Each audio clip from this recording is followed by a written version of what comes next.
Përshëndetje të nderuar miq, përshëndetje të dashur ndjekës të kanalit Monitor TV. Ja ku po takohemi sërish së bashku me mua Tirona Lilin për të sjellur pranë jush se çfarë do të ndodhen sonte në prajmin e radhës në Big Brother VIP Albania. Sonte pritet të jetë një spektakël shumë i zjarrt, me diskutime, me debate, me ofendime, me denigrime të imazhit, për shembull një debat shumë i ashpër mes Xhibanit edhe Gjestit dje, ku Xhibani solli brenda shtëpisë informacione të forta nga jashtë, konkretisht duke përmendur edhe shoqërinë e Gjestit, duke i quajtur kloshar në gjuhën e tij të rrugës, të cilën e përdori brenda shtëpisë, debate të forta mes Rozanës edhe mes Dgertës, por edhe një diçka që më ka tërhequr vëmendjen në promon që Top Channel kishte bërë, një lidhje dashurie e re, një marrëdhënie e re që po nisën brenda kësaj shtëpie mes Olës edhe Jozit. Do të nisim për t'i komentuar një nga një të gjitha ngjarjet që ndodhen brenda në shtëpi për vetëm 3 ditë nga prajmi i kaluar. Sonte spektakli Big Brother VIP Albania premton të jetë një natë e mbushur me emocione dhe ngjarje të papritura.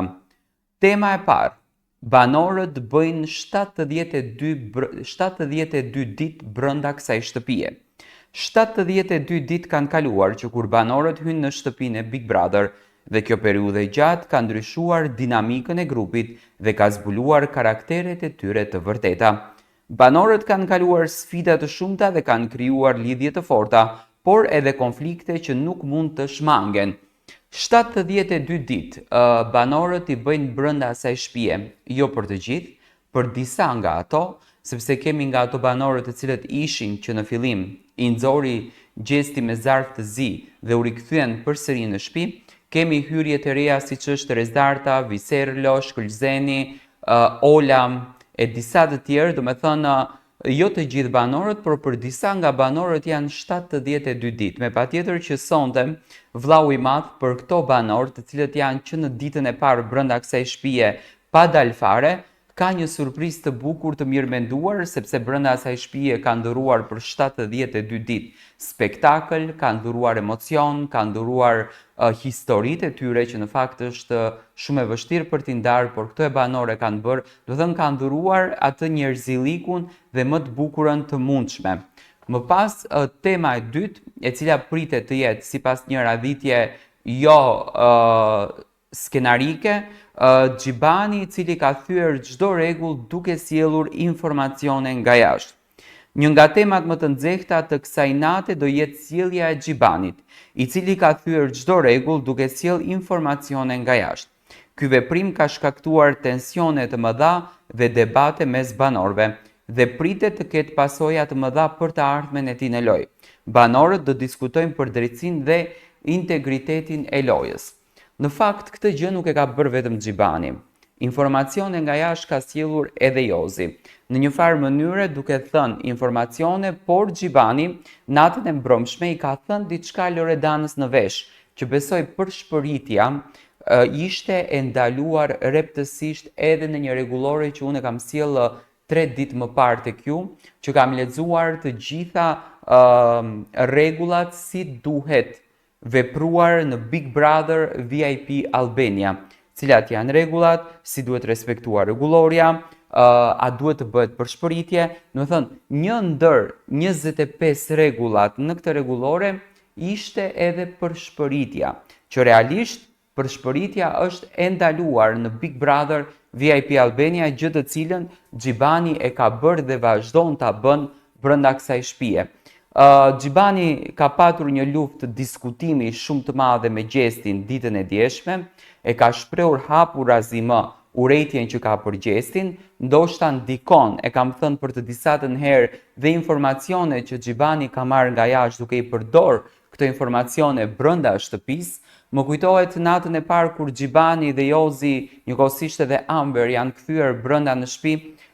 Opinionisti nderuar Arbër Hajdari ka thënë në komentin e tij: do të shohim se sa do të përmbahen për të mos përdorur informacione nga jashtë. Ndërsa këto banorë nuk u përmban dot, këto informacione ti përdorin dhe nisin ditën duke përdorur këto lloj informacione. Dhe informacioni më i fundit që më duhet ta citoj edhe një herë ishte përmendja e djellzës, një figurë që nuk e njohim, një vajzë jo publike, duke e ofenduar gjestin që ti dhe shokët e tu kloshar e keni përdor këtë vajzë. Do me thënë, është një ofendim shumë i rëndë, unë e pash që gjesti u ndje shumë keq se pa marrë parasysh se çfarë ndodhen jashtë. Xhibani nuk mund të përdorën fjalë të këtilla, emocione të këtilla, por siç duket Xhibani e ka përdor këtë muhabetin. Më pas, tema e tretë është Egli dhe Gjesti nisin dashurinë e tyre dhe përdorin dhomën e rrëfimit për t'u puthur. Një histori dashurie e re ka filluar mes Eglit edhe Gjestit. Ata kanë përdorur dhomën e rrëfimit për të shkëmbyer puthje dhe për të shprehur ndjenjat e tyre, duke sjellë një valë të re emocionesh në shtëpi. Kjo lidhje e re ka ngjallur kurreshtjen dhe diskutimet mes banorëve të tjerë, duke shtuar një element romantik në këtë spektakël. Egli dhe Gjesti tashmë janë shndruar në fenomen, tashmë janë shndruar në kryefjalën e këtij Big Brotheri. Do me thënë, marrëdhënia e tyre ka ulje dhe zbritje, herë mirë e herë keq. Nëse një natë puthen në dhomën e rrëfimit dhe përdorin dhomën e rrëfimit për t'u puthur, mos puthen në sy të banorëve, kjo mund të jetë një strategji e tyre që do ta zbulemsonte, që brenda në dhomën e rrëfimit ato shprehin emocione, shprehin ndjesi, shprehin dashuri, ndërsa brenda në shtëpi janë më të largët, janë më të ftohtë dhe nuk shkëmbejnë puthje në buzë, siç kanë shkëmbyer në dhomën e rrëfimit video të cilën e kanë publikuar në promon e Big Brotherit për këtë të martë. Gjesti dhe Egli mbrëm patën, në fakt dje patën një lloj debati mes tyre për një ofendim që Gjesti kishte bërë Eglit për një nishan në trupin e saj, ku në një farë mënyrë Gjesti i kishte ardhur për të vjellë, le të themi kështu. Egli ishte mërzitur shumë dhe kishte tentuar që me thik ta pastroj këtë nishanin, që unë jam shumë i bindur që për këtë dashurin toksike që Egli krijon në marrëdhënie me Gjestin sonte do të kryqëzohet nga opinionistët dhe në fakt mirë bëjnë që i flasin, sepse ndoshta Egli ka shumë nevojë për të marrë mesazhe, edhe pse ka marrë mesazhe pafund, përsëri, edhe pse kanë shumë grindje, edhe pse në ndonjëherë do me thënë tregojnë që nuk janë karakter i njëjtë, mund të tregojnë një karakter krejtësisht ndryshe. Egli dhe Gjesti vazhdojnë përsëri ditën të lumtur bashkë, vazhdojnë me shumë energji dhe sonte do tregojnë gjithçka. Do me thënë sonte do zbërthet se çfarë ndodh në dhomën e rrëfimit me ata të dy, çfarë ndodh me këtë çift, çfarë po bën ky çift dhe si jeton ky çift. Unë dua që ky çift të shkojë në një më shumë se sa një dashuri, por të gjithën këtë do ta zbulojmë sonte. Më pas, në temën e 4 e kemi Jozin edhe Olën, dhe kjo më ra shumë në sy. Mundohen të krijojnë një lidhje dashurie. Jozi dhe Ola janë dy banorë që po përpiqen të krijojnë një lidhje dashurie. Ola i ka shprehur pëlqimin e saj Jozit, por ende nuk është e qartë nëse ndjenjat janë të ndërsjellta. Banorët e tjerë janë të ndarë në mendimet e tyre për këtë lidhje dhe kanë bërë shumë spekulime rreth saj. Gjatë një nate kur Ola ishte ulur në verandë, Jozi ishte pranë valbonës në verandë që të tre, Ola filloi të shprehën në ndjesi, filloi të shprehën pëlqime, filloi të shprehën emocione kundër drejt Jozit. Tani, pikpyetja është kjo, e bën Ola këtë gjën për t'i shpëtuar nominimit, sepse është në nominim dhe do të digjet Viserlo, një nga banorët, apo Ola vërtet ndjen diçka për Jozin sepse fokusin e saj, pëlqimin e saj e kishte tek Laerti. Ndoshta rikthimi i Jozit në shtëpi, një djalë me një trup të bukur, me një trup tërheqës, femrat i fascinon dhe momenti që Jozi është larguar krejtësisht nga Loredana, në anën tjetër thot kam një lidhje jashtë, në fakt është shumë kontradiktor me përzgjedhje që ai bën, e ka lënë që Ola ta pëlqen. Ola ja ka thënë pëlqyeshmërinë. Jozit, kujtoj një natë kur Jozi ishte i ulur në verandë, Jozi nuk i dha ndonjë përgjigje, se ndoshta nuk e ka marrë dhe të mirë qenë si pëlqim nga ana e Olës, por ndjesia u duk që ishte e vërtet. Sonte do të shohim shpjegimin e gjithë kësaj, dhe se si do veproj Loredana, sepse Loredana ka tentuar për të disa të herë që në një farë mënyrë t'i përgjërohet Jozit edhe t'i kërkon falje dhe të vazhdojnë ndjesinë e tyre, por Jozi është shumë i prerë në atë jonë dhe ndoshta i pengon që Loredana bëhet me jashtë, ndoshta i pengon që njerëzit tallen me Loredanën dhe Jozi e merr si një gjë të pavlerë, domethënë mund të ketë shumë arsye pse ka arritur situata deri këtu.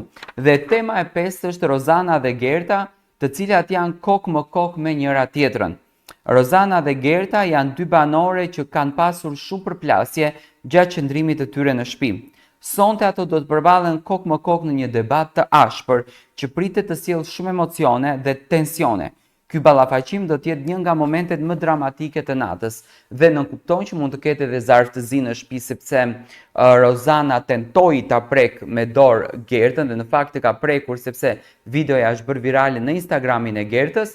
Por besoj që do të ketë një sqarim sepse mes dy vajzave nuk ka në asnjë mënyrë një qetësi dhe nuk ka në asnjë mënyrë një pozitivitet, por do të kuptojmë se çfarë të ndodhen.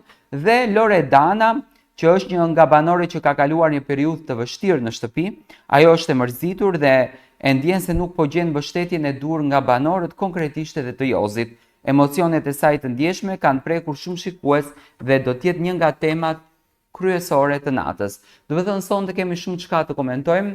Uroj që të gjykojnë banorët të cilët bëjnë veprime si puna e Xhibanit, e Jozit, të cilët sjellin informacione nga jashtë, por duke i ditur polet nuk ma merr mendja që do të ketë ndonjë gjykim. Ne do të takohemi sërish së bashku, na ndiqni me subscribe në kanalin Monitor TV.